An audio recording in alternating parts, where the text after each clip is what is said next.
كتير مننا بيحس إن اليوم بيخلص قبل حتى ما يبدأ يحقق أي حاجة من أحلامه، ولو شايف إن شغلك اللي هو 8 أو 9 ساعات في اليوم هو اللي موقفك عن بناء دخل إضافي، فالشرح ده هيغير وجهة نظرك 180 درجة. هنكتشف سوا إن المشكلة مش في عدد ساعات اليوم خالص، لأ، المشكلة في طريقة تفكيرنا في الساعات دي. يلا بينا نعرف السر. هي دي القاعدة الأولى والأساسية.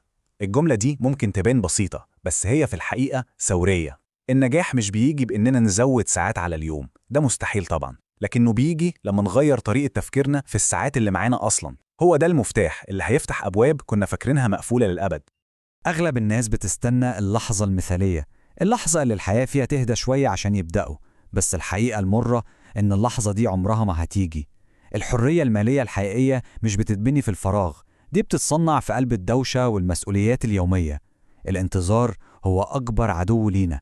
البداية الحقيقية هي دلوقتي. طيب، يبقى السؤال، الوقت ده كله بيروح فين؟ الحقيقة الصادمة إن الوقت مش بيضيع، إحنا اللي بنسلمه بإيدينا من غير ما نحس. في لصوص كده مش بنشوفهم بيسرقوا طاقتنا وتركيزنا كل يوم. تعالوا بقى نكشفهم واحد واحد. كل نقطة من دول مش مجرد وقت ضايع وخلاص، دي استنزاف مباشر للطاقة العقلية. السرحان على السوشيال ميديا بيقتل التركيز.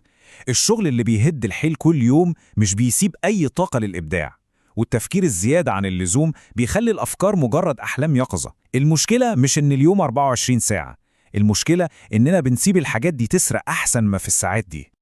دلوقتي نوصل لأهم فكرة ممكن نسمعها النهاردة، فكرة عندها القدرة إنها تغير كل حاجة. الدخل الجانبي مش بيتبني بمجهود جبار مرة كل فين وفين، لا، ده بيتبني بالالتزام اليومي المستمر، حتى لو كان حاجة صغيرة. افتكروا دي كويس قوي، كام مرة بتشتغل أهم بكتير من كام ساعة بتشتغل في المرة الواحدة. بصوا على المقارنة البسيطة والعميقة دي. 6 ساعات شغل مرة واحدة في الأسبوع ممكن تبان إنجاز، لكن في الحقيقة دي وصفة مباشرة للإرهاق والملل، وصعب جدا نلتزم بيها. في المقابل بقى 45 دقيقة كل يوم، وأنا أقصد كل يوم فعلا، دي بتبني عادة، بتخلق دافع يخليك تكمل، وبتخلي التقدم جزء من روتينك. دي الطريقة الأقوى والأكثر استدامة على الإطلاق. وهو ده بقى مربط الفرس. ال45 دقيقة دول مش عشان نتفرج أو نقرأ، لأ، ده وقت التنفيذ، وقت الشغل الحقيقي والخلق والبناء. هي دي الدقايق اللي بتحول الأفكار لحاجة ملموسة على أرض الواقع، وبتحرك مشروعك خطوة لقدام كل يوم. اوعوا تستهينوا بقوة الدقايق دي لو كانت بتركيز. وبما إننا ثبتنا فكرة الاستمرارية، تعالوا ننقل على استراتيجية أذكى كمان. بدل الهوس بتاع إدارة الدقايق والساعات، خلينا نركز على الأهم، إدارة مستويات الطاقة بتاعتنا. لا أي حد مشغول، دي الطريقة الوحيدة الفعالة عشان نستفيد من اليوم لأقصى درجة. النظام ده بسيط جدا بس نتائجه رهيبة. عمرك جربت تكتب حاجة إبداعية في آخر يوم شغل مرهق؟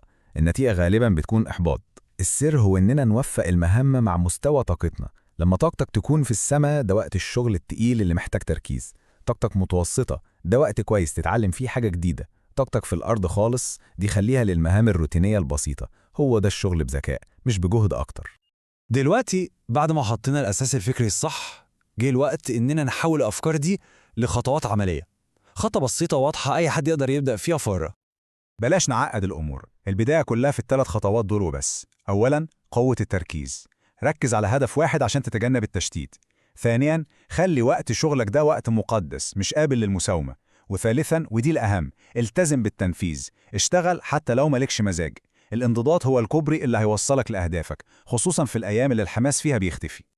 المقولة دي بتلخص كل حاجة. الحماس ده شعور مؤقت بيجي ويروح، لكن الالتزام ده قرار واعي بناخده كل يوم.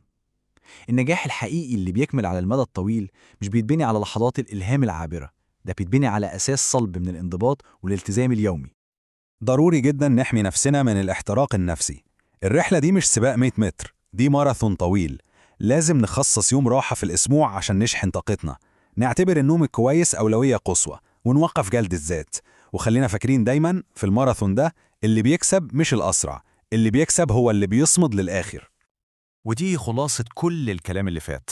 مش مهم خالص تكون البداية ضخمة ومبهرة، المهم إننا نبدأ بخطوات صغيرة بس ثابتة ومستمرة. الاستمرارية دي هي القوة الخفية اللي هتحول خطواتنا الصغيرة دي مع الوقت لقفزات عملاقة. ودلوقتي هسيبكم مع السؤال ده تفكروا فيه. إيه هو أكبر حاجة بتسرق وقتك وتركيزك كل يوم؟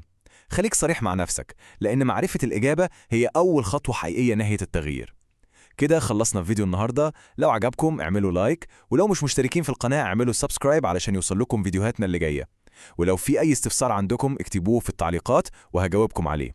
بتمنى لكم الاستفادة دايما، واشوفكم على خير في الفيديوهات القادمة.